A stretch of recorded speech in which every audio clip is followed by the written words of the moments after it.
حقیقت سے بے خبر، وہ حق الوہیت ادا کیے بغیر خدا سے اپنا حق مانگتا ہے۔ اسے چاہیے کہ وہ بندگی میں کامل ہو جائے تاکہ وہ خدا کی طرف کامل اعانت کا مستحق ہو سکے۔ قرآن مجید میں ایک جگہ ارشاد ہوا، اللہ تعالیٰ نے ارشاد فرمایا وَاسْتَعِینُوا بِالصَّبْرِ وَالصَّلَاۃِ، صبر اور نماز کے ذریعے مدد طلب کرو۔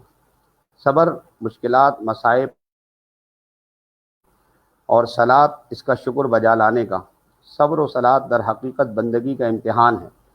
کہ اگر بندے پر کوئی مشکل وقت آ جائے تو کیا اس وقت بھی اپنے آقا و مالک سے خوش رہتا ہے اور اس کا شکر بجا لاتا ہے یا نہیں۔ اگر وہ تکلیف و اذیت کے دوران بھی اپنے مالک سے خوش ہے اور زبان پر کلمہ شکر لاتا ہے تو اس کا مطلب یہ ہے کہ اس کی نظر ظاہری احوال و کیفیات پر نہیں بلکہ اپنے مالک کی رضا پر ہے۔ کربلا کے میدان میں امام علی مقام امام حسین رضی اللہ تعالیٰ عنہ کا کردار ایاک نعبد و ایاک نستعین کی بہترین عملی تفسیر ہے کہ خاندان کے تمام لوگ کٹ گئے، جوان بچے کٹ گئے، بھانجے بھتیجے سب قربان ہو گئے، امام علی مقام کا اپنا جوان سال بیٹا قربان ہو گیا، لیکن اس قدر مصائب و آلام کے باوجود امام حسین علیہ السلام کی کمر جھک نہ سکی، آپ کا سر جھکا نہیں، آپ اپنے رب کی عنایات پر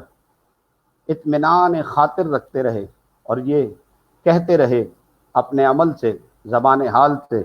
کہ میں اپنے مالک کی رضا پہ راضی ہوں، میں اپنے مالک کی رضا پہ راضی ہوں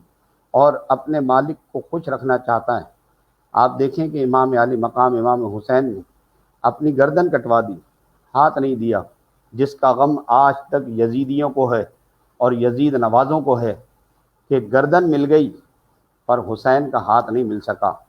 یہ ہے رب کی عبادت کے اوپر استقامت اور اللہ تبارک و تعالی کی خصوصی عنایات اور نوازشات کا حقدار ہو جانا۔ مدد کو صبر و صلات کے ساتھ مختص کرنا اس بات پر دلالت کرتا ہے کہ ان مع العسر یسرا، بے شک تنگی کے ساتھ ہی راحت نصیب ہوتی ہے۔ جب تک سونا بھٹی میں پگھلنے کے مرحلے سے نہ گزر جائے اپنی اصل قدر و قیمت کو نہیں پا سکتا۔ اسی طرح جب تک بندہ مصائب و مشکلات کے سمندر سے صبر و صلات کی کشتی پر سوار ہو کر گزر نہ جائے وہ ساحل مراد کو نہیں پا سکتا۔ یہی وجہ ہے کہ سورہ فاتحہ نے بارگاہ ایزدی سے اعانت طلب کرنے کا یہ سلیقہ سکھایا ہے کہ بندہ اس کی بندگی میں مصروف رہے، خواہ اس پر مشکل وقت کیوں نہ آ جائے، اس کے نتیجے میں اس پر اعانت الہی کے دروازے کھل جائیں اور جو کچھ مانگے گا جناب الہی سے